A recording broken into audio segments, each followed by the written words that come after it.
Hi guys, so the other week we did a video on how we make strop and paste kits, and I said I would do a follow-up on how to actually use it. So we'll do a quick recap of what's actually in the kit. So red bag, that's what it comes in. The strop itself, which is a piece of oak with two pieces of leather, one rough, one smooth. The smooth side has the logo on. And we have a little bottle of oil, which I'll come on to later. And then the paste, which is this red bar, like 2-inch long red bar of soap. And then this black cloth, and this is a microfiber cloth, and again I'll come on to the use of that later. So the first thing to understand when going to strop something, that you are not actually sharpening it. Stropping is purely maintenance, and we recommend that to get the best results that you do it at the end of every day. So if you go out and you shoot a deer and you're going, or whatever you're using the knife for, but hunting is the main, sort of our main trade. But if you go and do a deer, whether that's 1 deer or 10 deer, at the end of the day, spending 60 seconds stropping your knife will save you hours and hours and loads of heartache in the sharpening.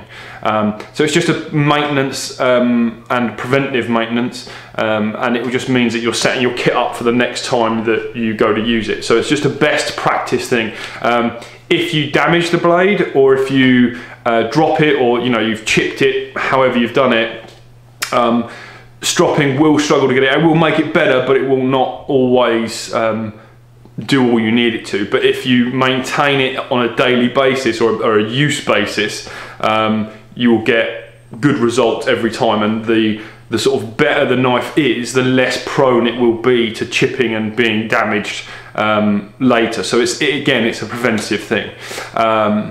So the first thing you also need to understand is that not all edges are made equal. Some steels are worse than others.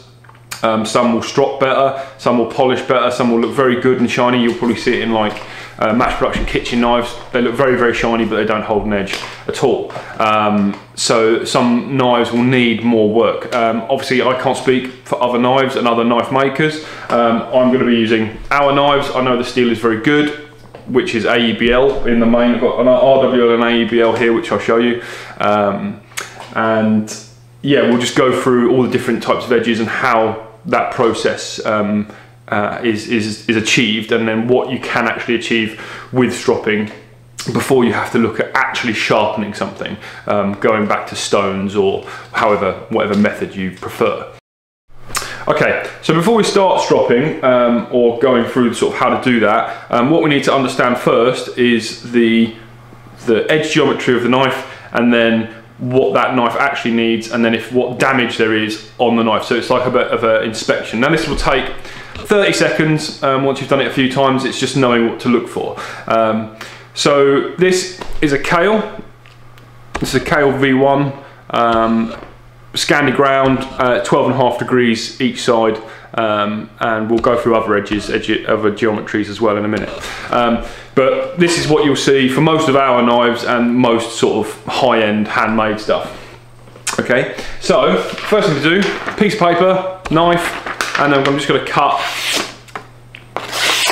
Now if the blade snags at any point, that will give me a good idea of where that dead spot or that roll or chip or whatever it might be, where that is. This one, obviously brand new, so it's not going to do that. Once I've identified if there is a snag or a chip, what I can do then is look down the edge, with the edge facing towards me. I can look down the edge, and what I'm looking for is any light being reflected back, or any sort of like shadow areas or deformities. And you can do that just by looking right down the edge, making sure there's no dust on it or any particles, because it can sort of deceive you a little bit, because what you're looking at is very, very fine. If you then do identify a burr or a roll or a chip, it's sometimes good to understand which way it's going. So if it's cupped like this, if it's rolled over that way, that is the side you want to strop on first. So you want to like unroll it, if that makes sense. So if you've got a chip like that, you want to strop it from this side and unroll that chip, and that will just save any parent material that's in there, and then you're not like snapping it off aggressively. Or if you start on the other side, you'll round it out and you'll actually start making it worse because you're polishing the back of a burr basically. So if you don't know where that roll, which side that roll is, there's a little trick, and I've got a pin here. Now this is going to be really hard to film, but what I've got is a pin, and you'll see me looking above the lens here because I've got an extra screen so I can see what I'm doing. So I've got a pin and I've got my edge, and all I'm doing is I will place the pin on the edge of the blade and just run it down the face about where my burr is. And if it snags and catches right at the edge, that is the burr is rolled over on the other side.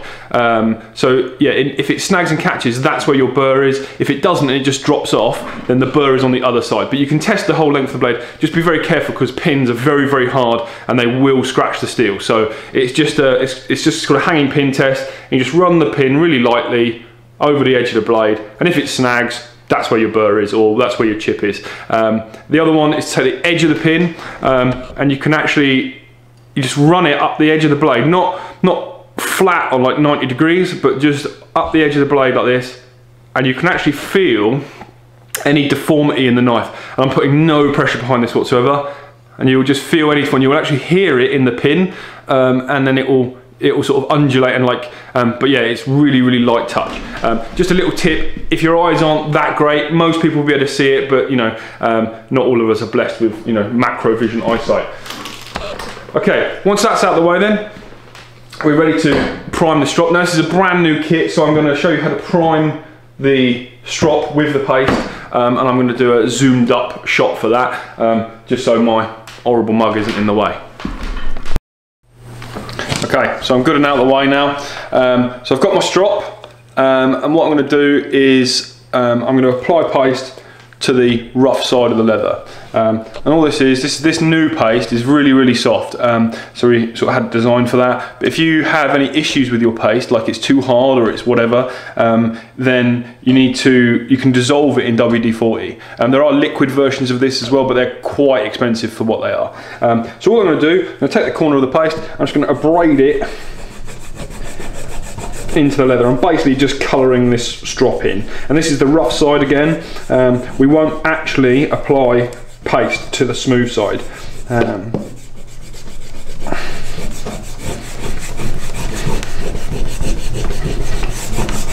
So what I'm after is like a good even coating, and then working it quite hard. And you can see it goes quite a long way, because I've only taken the little corner off. So this should last a pretty long time.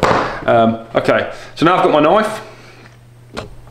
So all I'm going to do with the blade here, I'm going to put it flat. I'm going to line the plunge line up. So the plunge line is this piece here near the base of the handle. And I'll line it up with the outer edge of the strop. So the outer edge here, yeah? I'm going to put the flat of the knife, because this is a Scandi ground, so I've got a flat cheek and then the angle of the blade. So I've got the flat of the knife, you can see the gap. See if I can get that on the camera. You can see the gap like that. And all I'm going to do, if I can get a better frame, there we go. All I'm doing is tipping the blade up. Let's see, sorry. There we go. So now I've got no gap. Now I'm going to put a firm and even pressure. So firm and even. It's a fair amount of pressure, and what you notice is I've got my thumb on the top here. Yeah? So thumb on the top, line the blade up, flat, put the weight on, tipping it up. And I'm not cutting into the leather, and all I'm doing, putting a fair amount of pressure down, I'm just making sure I get the tip. Now I do this standing up, it's just the way I've sort of learned how to do it over the years. So what I'm going to do, so that is the motion. This is the front motion like this. Just making sure to get the whole knife and the tip. And you have to sort of come up on yourself like this. You're not putting enough pressure on that you might slip, but what you have to also understand is that this paste is a 2 micron abrasive. As such, you need to put a fair amount of weight down for it to actually do anything. leather also has an abrasive quality as well. The paste just sort of speeds it up, so you can do it without the paste, but the micron abrasive just helps cut the steel better, and then leaves a polish. To put that into context, if you're not pushing hard enough, this is 2 microns. A human hair is 80 microns wide, so you need to be pushing fairly hard to get it to do the job. Okay, so what I'm going to do, I'm going to do 8 strokes, and then I'm going to flip it over and do 8 strokes again. All right, and I will do that in multiples of 8 until I've worked out any issues, and it is then shaving hair off the back of my arm, basically. So I'm going to do 1, 2, 3, 4, 5, 6, 7, 8, and you'll notice I am actually moving the strop a bit. This isn't just my hand doing it, I'm sort of leaning into it a bit to add the weight as I go. Okay, so now I've done my 8, I'm going to flip it over, line my plunge line up again, tip the blade up onto its bevel, and this is where you can put your thumb on the back because it's not in the way anymore. And I'm going to come back towards me. 1, 2, 3, 4, 5, 6, 7, and 8. Okay, now I've done my 8 each side, and now I would like to say I would keep doing my 8 and 8 until I was happy that it is shaving hair. And this will quite easily shave hair. Okay, so once we're happy with that, I've done my 8 and 8. There's no dead spots in the blade. There's no drag lines in the leather itself. So any drag lines, you'll notice that if you keep doing it and there's a drag line, you've probably still got a burr on the knife. So you just need to keep working it, basically. And then I'm going to do 1 and 1, so multiples of 1 like this, which is a single stroke. That's 1, and I'm going to do that 8 times. 2, 3, 4, 5, 6, 7, 8. Okay, so that's my 8. I've done 8 and 8 until I'm happy. Then I've done 1 and 1, and then I'm going to flip her over. Okay, so I've done my 8 and 8. Now I'm going to do 1 and 1. This is the smooth side, no paste. Okay, there's no paste. It doesn't really pick up any paste on the edge. So then I'm going to do 1 and 1, 1 and 1, 1 and 1, and I'll do that 8 times again.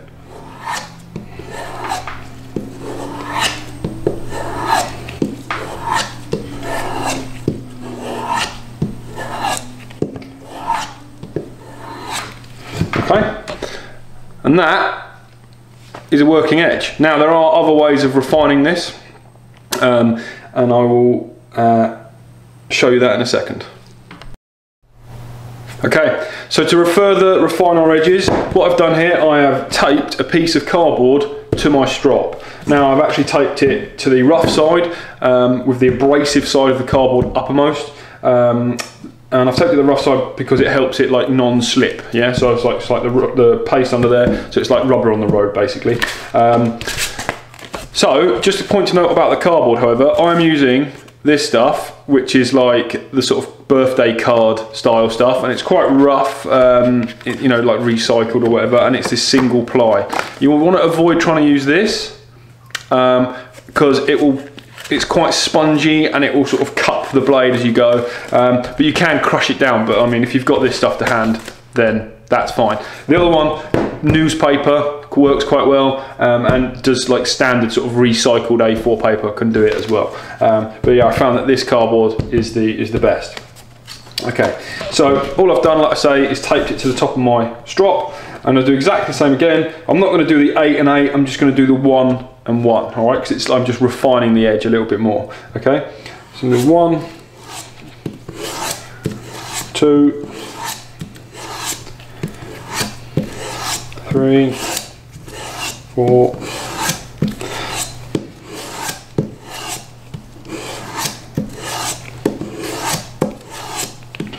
1 for luck. Cool. Now I've done that, that's it, I'm finished. So that will give you a really keen, like, working edge. And if you do that, if you get used to doing it, you'll do it in like a minute or 90 seconds or so. I do a lot of these, so it's obviously something you just get muscle memory for. So what we'll do now, we'll quickly show you what we'll do with the rest of the kit. What I've got then is my rag. So my rag, I can take my microfiber cloth and I'm just going to scrub the blade, obviously edge away from myself, scrub into the ricasso there. The ricasso is this little section here. Scrub into there and just clean any compound off, just to get the muck off the blade basically. After that then, little bottle of oil.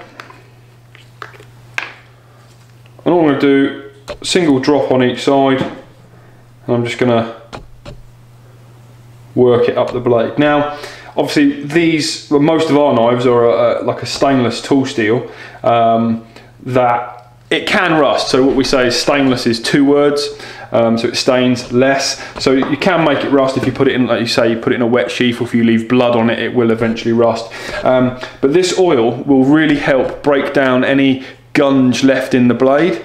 So anything left in here, which is quite hard to clean out if you've missed it, it will just help break down any gunge and stop the sort of breeding of bacteria. It won't hurt the steel, it doesn't hurt the handle material, and it certainly won't hurt the leather, and it just helps you maintain it. So once you've oiled it, back in the sheath, provided the sheath is good and dry.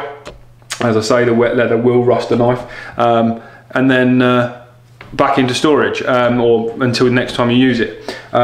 One thing I will say, if you are putting a knife into storage for any protracted period of time, do not store it in its sheath. It will dry out the leather, and it will, it's not very good for the knife either, and the leather can shrink and you would never get the knife out of the sheath again, depending on obviously what it's made of and who made it. But that in a nutshell is the basics of stropping.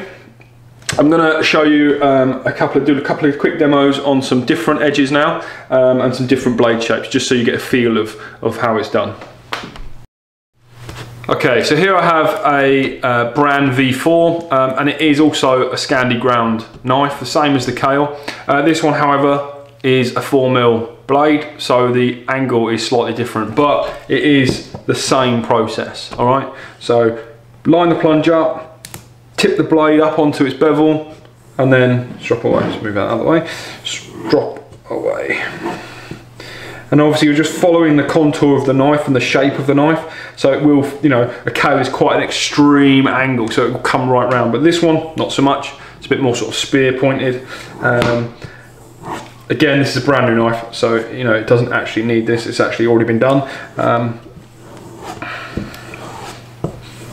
But now I've started. And then I do my 1-on-1.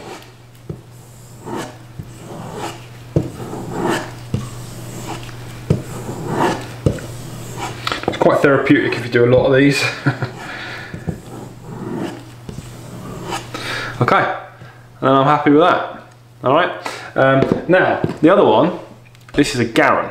So Garan, and you'll see, you can just see the shiny edge here.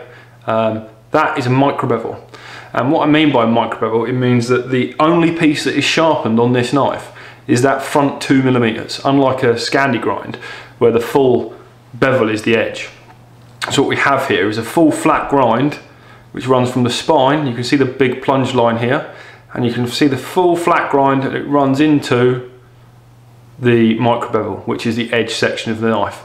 Now, to maintain that on a strop is pretty difficult. Now, so a lot of these are really designed for like pull-through sharpeners and sort of things that like set the angle. However, they can be done on a strop. It is just slightly different. You have to come up much and So it's not about flat until it finds bevel. You come up much higher. You can see, oh, there we go. You can see the gap. You can see the sort of angle I'm holding it out. Now, this is where putting a lot of pressure on can be dangerous, because obviously you're putting a lot of pressure on basically a 2mm face. So you really have to keep your extremities out of the way.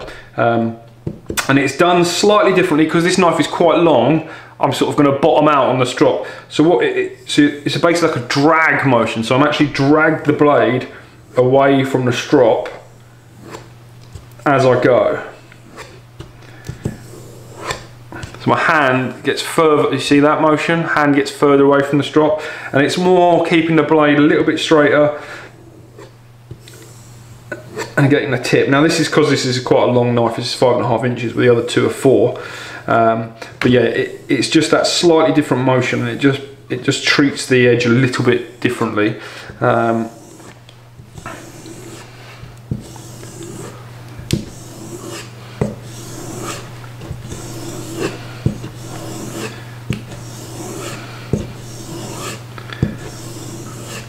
Okay, and then you can do, and it's almost like in a V, you see that? It's doing that. So the V, and then we 1 and 1. Now, it's quite common that you scratch the leather, so you can just see the mark here, there.